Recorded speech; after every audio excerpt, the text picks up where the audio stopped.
बिस्मिल्लाहिर्रहमानिर्रहीम। आज हम इंतहाई अहम टॉपिक डिस्कस करेंगे एग्ज़ाम पॉइंट ऑफ व्यू से। केमिस्ट्री फर्स्ट चैप्टर में जो प्रॉब्लम्स हैं ना मोल से रिलेटेड, उनको हम कैसे सॉल्व करेंगे और क्वेश्चन से हम डेटा कैसे निकालेंगे और उसका सलूशन कैसे करेंगे। आप ख़ुद भी देखिए और अपने दोस्तों के साथ भी शेयर कीजिए, क्योंकि एग्ज़ाम आने वाला है कि हम मोल के रिलेटेड प्रॉब्लम कैसे सॉल्व करेंगे। सही है। अच्छा, एक बात याद रखो कि आधा आंसर जो है ना वो आपको क्वेश्चन जब समझ आ जाएगा तो आपको आधा आंसर पता चल जाएगा। तो ये 3 क्वेश्चन है, मैं स्टेप बाय स्टेप आपको एक एक एक्सप्लेन करूँगा। इंशाल्लाह ये 3 एक्सप्लेन का होने के बाद आप लोग मोल से रिलेटेड जो भी प्रॉब्लम आप लोगों को आएगा, आप लोग आसानी से उसे सॉल्व कर सकोगे। सही है। हमारा जो फर्स्ट क्वेश्चन है ना, calculate the mass of 5 moles of ice. पहले तो आपको मोल्स के रिलेटेड जो 2 फार्मूलाज है आपके टेक्स्ट बुक में जो गिवन है वो आप लोगों को आने चाहिए। फर्स्ट हमारे पास है number of moles is equal to mass in gram divided by molar mass. एक हमारे पास ये हो गया, ठीक है, first one. The second one is number of mole is equal to number of particles या नंबर ऑफ आयन्स या नंबर ऑफ फार्मूला यूनिट्स या नंबर ऑफ मॉलिक्यूल्स जो भी हो, डिवाइडेड बाय एवोगाड्रो नंबर। अब आप लोगों ने क्वेश्चन को देखना होता है कि क्वेश्चन में हमारे पास डेटा जो है ना वो किस फार्मूला में फिट आता है। सही है। ये जो हमारे पास फर्स्ट क्वेश्चन है, calculate the mass of 5 moles of ice, तो हमारे पास गिवन जो है वो मास है और नंबर ऑफ मोल्स फाइंड करने हैं। सही है। तो इस फार्मूले में तो मास नहीं है और इस फार्मूले में हमारे पास मास गिवन है, मास मौजूद है। तो फर्स्ट ऑफ ऑल आपने लिखना होता है गिवन डेटा। इस तरह स्टेप वाइज आपने सॉल्व करना होगा। तो आप लोगों के पास गिवन है 5 moles, number of moles given है। गिवन डेटा में n इज इक्वल टू 5 मोल हो गए, ठीक है। अब आइस का फार्मूला तो हमें पता है, वो है H2O। सही है, इसके फाइंड करने हैं। और रिक्वायर्ड क्या है, फाइंड क्या करना है आप लोगों ने, रिक्वायर्ड मास ऑफ आइस, ये हमने फाइंड करना होता है, ठीक है। सही है। अब साइड पे आते हैं। तो we know that n is equal to mass in gram divided by molar mass, ठीक हो गया। अब हमने मास फाइंड करना है तो हमने मास को एक साइड पर लेकर आना है, हमने क्रॉस मल्टीप्लिकेशन करनी है। सही है। तो mass in gram is equal to n multiplied by molar mass. अब n तो हमारे पास गिवन है नंबर ऑफ मोल्स, ठीक है।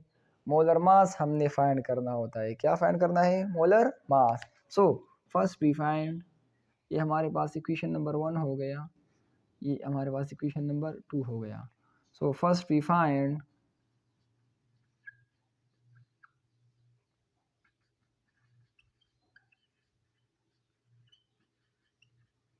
मोलर मास किसका, H2O आइस का, ठीक हो गया। तो मोलर मास फाइंड करने का तरीका ये है कि जो एटॉमिक मास है उनको सम करना होता है। Hydrogen 1 multiplied by 2 plus 16 oxygen का हो गया मल्टीप्लाइड बाय 1 एटॉमिक मास है, 2 हाइड्रोजन है। सही है। 16 एटॉमिक मास है, 1 हाइड्रोजन है, ठीक है। तो इसके बाद हमारे पास आ जाएगा 18 ग्राम पर मोल। ग्राम पर मोल जो है ना वो मोलर मास का यूनिट है, ठीक है। अब मोलर मास डिफाइंड हो गया, सही है, और n भी हमारे पास गिवन है। तो सिंपली हमने इस फार्मूला में सिर्फ व्हील यूज पुट करने हैं। फार्मूला हमारे पास ये है, ये हमारे पास ये फार्मूला है, इज इक्वल टू एन हमारे पास क्या है 5 मोल, और मोलर मास क्या है 18 ग्राम पर मोल। सही है, तो मोल और मोल कैंसिल हो गया और मास हमारे पास आ गया 90 ग्राम। ये हमारे पास इसका रिजल्ट आ गया। सही है, पहले आपने गिवन डेटा लिखना है, सही है, फिर जो चीज़ रिक्वायर्ड होगी वो लिखना होता है, फिर आपने फार्मूला लिखना है और फिर फार्मूला में आपने वैल्यूज पुट करनी होती है। ठीक है, सही है, और आखिर में हमारे पास रिजल्ट आ गया कि 5 mole of ice contain 90 grams. Okay, ये क्लियर हो गया। Thank you. अब हम नेक्स्ट डिस्कस करेंगे हमारे पास जो नेक्स्ट प्रॉब्लम है उसको हम डिस्कस करेंगे। Calculate the mass of 6.68 multiplied by 10 raised to the power 23 molecules of phosphorus trichloride. Question को देखो, मास फाइंड करना है, सही हो गया, और हमारे पास जो है ना वो नंबर ऑफ मॉलिक्यूल्स गिवन है। तो मास को फाइंड करने के लिए ये फार्मूला है, सही है, और नंबर ऑफ मॉलिक्यूल भी गिवन है। तो मास के लिए मैंने आपको फार्मूला लिख दिया। पहले आपने गिवन डेटा लिखना है,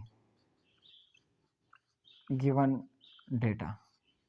ठीक है, तो हमारे पास गिवन क्या है, नंबर ऑफ मॉलिक्यूल जो है 6.68 into 10 raised to the power 23 molecule of PCl3 phosphorus trichloride. ठीक हो गया। अब हमारे पास रिक्वायर्ड क्या है, फाइंड क्या करना है हमने, रिक्वायर्ड जो है ना वो मास फास्फोरस ट्राईक्लोराइड का, ये हमने फाइंड करना है। ठीक है, तो मास के लिए हमारे पास फार्मूला है, हमने पहले इससे पहले क्वेश्चन में हमने ये फाइंड किया था, मास in gram is equal to, सिर्फ इस फार्मूले को हमने क्रॉस कर दिया। सही है, n multiplied by molar mass. सही, अब हमारे पास n नहीं है, मोलर मास तो हम फाइंड कर सकते हैं। ठीक है, फास्फोरस ट्राईक्लोराइड का इसका जो एटॉमिक मास है इसका सम ले लेंगे, लेकिन हमारे पास n गिवन नहीं है, नंबर ऑफ मोल्स नहीं गिवन। ठीक है, तो इस क्वेश्चन में ये फार्मूला भी इस्तेमाल होता है और ये फार्मूला भी इस्तेमाल होता है। तो पहले हमने क्या फाइंड करना होता है, नंबर ऑफ मोल्स फाइंड करने, क्योंकि हमारे पास नंबर ऑफ पार्टिकल जो है ना, नंबर ऑफ मॉलिक्यूल हो गिवन है। सही है, तो first we find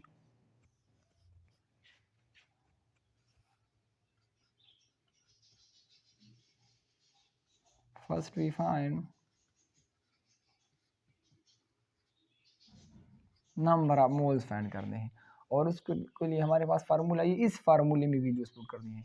n is equal to number of particles की जगह नंबर ऑफ मॉलिक्यूल्स पुट करेंगे, 6.68 इंटू 10 रेज़्ड टू पावर 23, और हमारे पास Avogadro number 6.022 into 10 raised to power 23। ये वैल्यू आप लोगों ने याद करनी है, एवोगाड्रो नंबर की वैल्यू 1 मोल में जितने पार्टिकल्स होते हैं। सही है, तो ये तो ऊपर ये तो कैंसिल हो जाएंगे, सिर्फ इस नंबर को आपने इस पर डिवाइड करना है।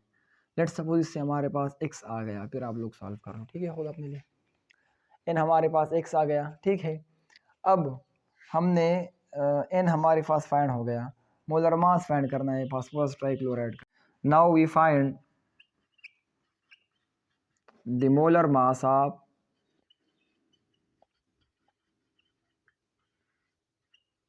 PCl3। अब हमने फास्फोरस ट्राईक्लोराइड का मोलर मास फाइंड करना होगा। सही है, तो फास्फोरस का एटॉमिक मास है 31, एक फास्फोरस है मल्टीप्लाइड बाई 1, प्लस क्लोरीन का एटॉमिक मास है 35.5 मल्टीप्लाइड बाई 3।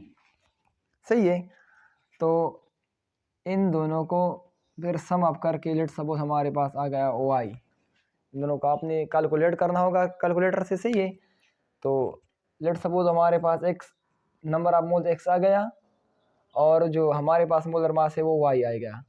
अब हमने इस फार्मूला में नंबर ऑफ मोल्स और मोलर मास की वैल्यू पुट करनी होगी। तो हमने लेट सपोज n की जगह हमने x पुट कर दिया, मल्टीप्लाइड बाई मोलर मास की जगह y पुट कर दिया। तो इससे आप लोगों के पास आंसर आ जाएगा। ठीक है, तो ये दो प्रॉब्लम हमने सॉल्व कर लिए कि हमने डेटा किस तरह निकालना है और फिर उसको वैल्यूज़ को कैसे पुट करना होगा। ठीक है, तो ये दो हमारे पास हो गई।